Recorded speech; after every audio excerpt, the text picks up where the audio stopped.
Medical Amir заманбап жабдуулар менен жабдылган медициналык борбор. Биздин борбордон сизге керектүү дарыгерлердин баарын таба аласыздар. Ар кандай ооруларга карата анализ тапшырып, дарылансаңыз болот. Бизде үй бүлөлүк дарыгер, хирург, гинеколог, проктолог, травматолог, невролог, стоматолог, педиатр, терапевт, пластикалык хирург, флеболог, уролог, дерматолог, аллерголог, лор, ошондой эле клиникада геморрой, сүннөткө отургузуу, паховая грыжа жана пластикалык операциялар жасалат. Бала күтүп жаткан энелерди көзөмөлгө алабыз.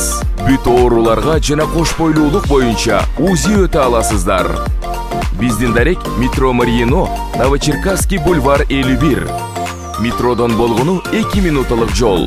Байланыш телефондору +7 905 752 42 84. +7 967 108 40 84. Ооруга асыл мекендеш. Тажикстан менен чегара такталып бүткөнү калды.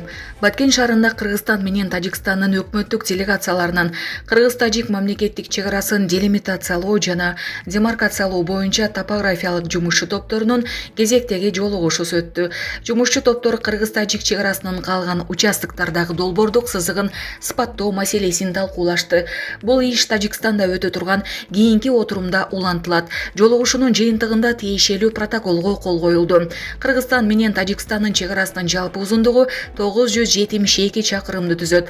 Nazar News маалыматтык порталынын билдиргенине караганда 2002 жылдын 2020 жылдарга чейин 519 чакырымы такталса, 2022 жылы эки өлкөнүн президенттери жолукканда жалпысынан 664 чакырым тилге боюнча орток пикир бар экенин ырасташкан. Ошондо жалпы 972 чакырымдын 664 боюнча бир пикир табылса, 300 чакырымдай такталы элек аймак калган десе болот.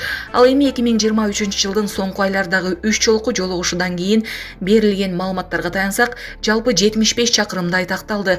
Башкача айтканда, тараптардын 12-18 октябрдагы жолугушуусунда 13,98 чакырым, 3-8 октябрдагы кездешүүсүндө 43,33 чакырым, 1-8 ноябрда 17,98 чакырым боюнча макулдашылганы белгилүү болду. Булак Nazar News кежи. Элчилик Орусияда 4-кабаттан кулап каза болгон аял тууралуу маалымат берди. Москва облусунун Павшино аскер шаарчасына Красногор шаардык округу кыргызстандык аял үйдүн 4-кабатынан кулап каза болгондугу, полиция батирден бычактан жаракат алган адамды тапканы тууралуу Орусиянын маалымат каражаттары жазып чыгышкан. Кыргызстандын Орусиядагы элчилиги бул маалымат боюнча түшүндүрмө берип, окуя көзөмөлдөө экенин маалымдады.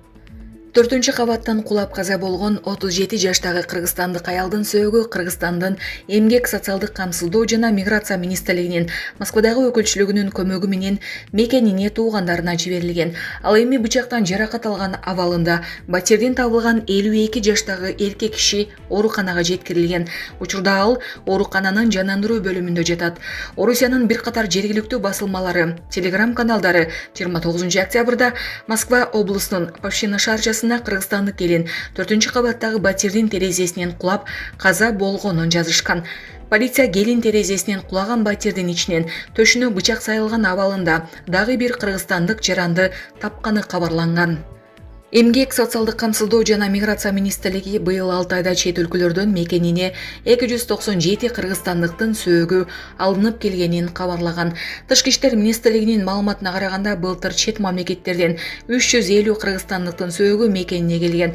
Алардын 200дөн ашууну Орусияда каза болгон.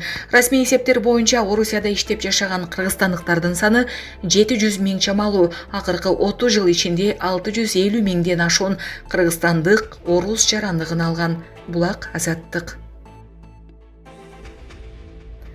Токтогул кесиндеги посто таңга жок жоокер жанындагы сержантты атып алды. Ал качып кетти. Бүгүн 20-ноябрда Кара Көл шаарындагы аскер бөлүгүндө өзгөчө кырдаал катталды. Алдын ала маалыматтар боюнча жоокер кесиптешине ок чыгарган. Ал алган жаракатынан улам каза болгон.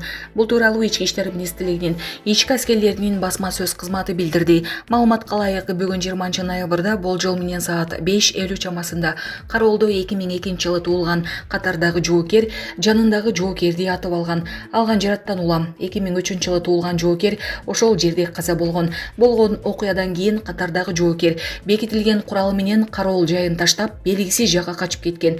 Ички аскерлердин аскер кызматкерлери милиция кызматкерлери менен биргеликте качып кеткен жоокерди издөө боюнча иштерди алып барууда.